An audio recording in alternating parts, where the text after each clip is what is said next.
Salut, c'est Hugo. Aujourd'hui, on va parler de la grève, d'une fusillade chez YouTube, de la consommation de cannabis, d'un nouveau président en Égypte et de Spotify.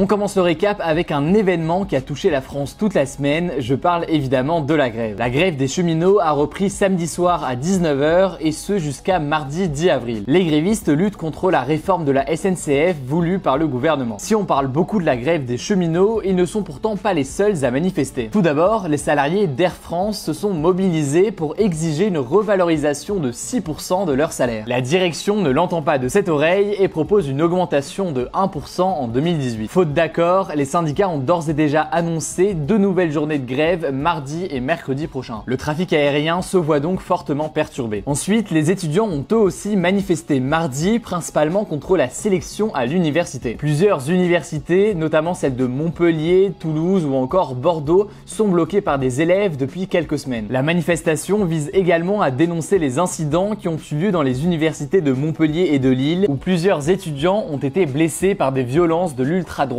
notamment. Enfin, les éboueurs de plusieurs grandes villes de France telles que Paris, Marseille et Montpellier sont également en grève. Ils demandent la création d'un statut unique pour tous les éboueurs afin de leur permettre de partir plus tôt à la retraite en raison de la pénibilité de leur travail. Vous pourrez donc suivre sur Instagram et Messenger dans nos débriefs quotidiens de l'actualité l'évolution de la situation des grèves. Pensez donc à vous abonner si ce n'est toujours pas le cas. Les liens sont dans la description. On continue avec une nouvelle fusillade aux États-Unis, cette fois-ci au siège de YouTube à San Bruno en Californie. Nassim Najafi Agdam, une femme âgée de 39 ans, a ouvert le feu et fait 3 blessés au siège de YouTube avant de se donner la mort. La jeune femme était youtubeuse et aurait agi par haine à l'égard de la plateforme d'hébergement de vidéos. YouTube avait suspendu la monétisation de la chaîne de la tireuse, suscitant chez elle une grande rancune. En effet, elle semblait être persuadée que YouTube lui en voulait personnellement. Après cette attaque, la filiale de Google a annoncé travailler à augmenter la sécurité de ses locaux, une tâche compliquée car ses campus sont conçus pour être ouverts et attractifs. Le troisième temps fort de la semaine concerne la consommation de cannabis. En janvier, le gouvernement avait annoncé qu'il allait mettre en place une amende pour punir les consommateurs de cannabis. Aujourd'hui, la consommation de cannabis en France est passible d'1 an de prison et de 3 750 € d'amende. Le gouvernement, par la voix de la ministre de la Justice Nicole Belloubet, a voulu proposer une nouvelle sanction, une amende forfaitaire de 300 € pour tout fumeur de cannabis pris en flagrant délit par un gendarme ou un policier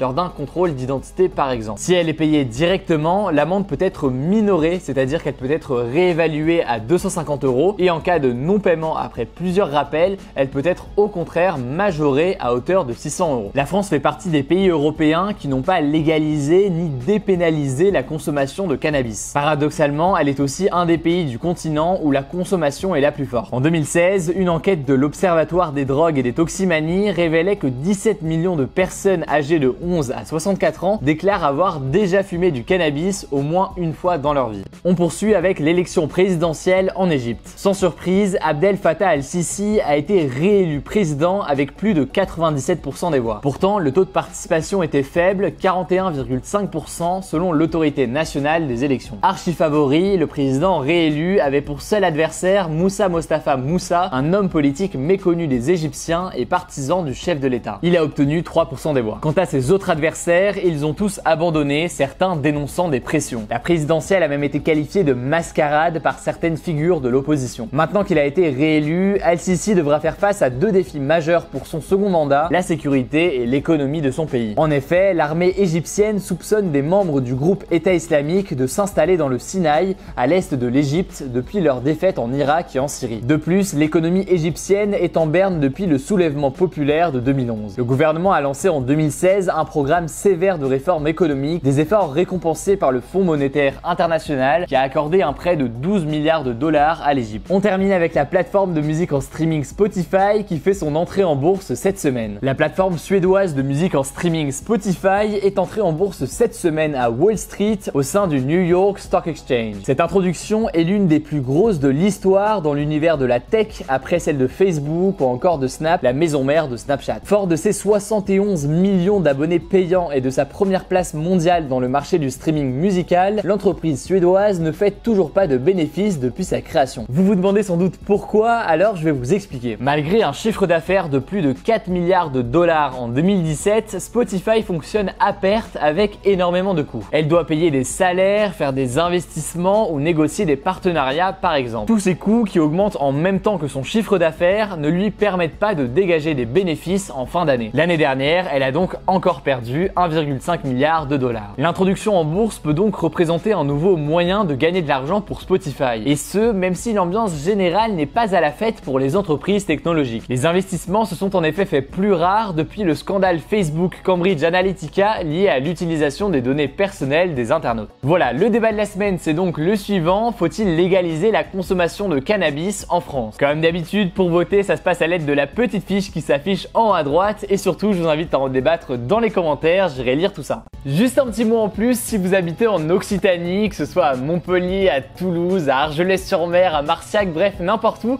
ce que je vais vous dire juste ici devrait vous intéresser. Pour faire très simple, la région Occitanie vient de créer son conseil régional des jeunes pour vous donner la parole sur des sujets qui vous concernent et pour enrichir le projet régional autour de l'emploi, de la jeunesse, de la citoyenneté, etc., notamment via des outils numériques. Concrètement, ce sont 158 jeunes de 15 à 29 ans qui participent en ligne ou en séance. Vous prenez la parole, vous débattez, vous rencontrez d'autres jeunes, des assos, des élus, etc. Vous retrouvez dans la description un lien pour vous inscrire. Il n'y a pas de jury d'admission ou de concours puisque c'est un tirage au sort. L'objectif étant d'avoir autant de filles que de garçons dans l'assemblée ainsi que des jeunes venant de tout le territoire de la région, que ce soit sur le littoral, que ce soit en montagne, à la campagne, en ville, etc. Je pense avoir tout dit. Je remercie donc la région Occitanie pour ce partenariat et surtout évidemment pour le fait de donner ainsi la parole aux jeunes. Je pense que c'est vraiment le genre d'initiative qu'il faut encourager et qu'il faut poursuivre. De mon côté, on se dit à très vite.